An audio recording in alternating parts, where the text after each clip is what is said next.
In primetime news this evening, no extension. Jamaica College Board says Rural Reed leave settlement discussions far advanced. Not effective. SOEs being questioned after cop and others murdered in Westmoreland. And later, health workers upset because of working arrangements at vaccination blitz.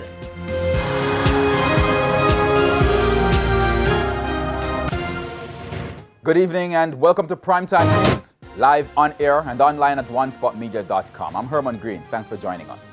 Also in this evening's package, the Financial Week, Primetime Sports, Sports Commentary, E-Prime and Weather. But before the break, here's our feedback question.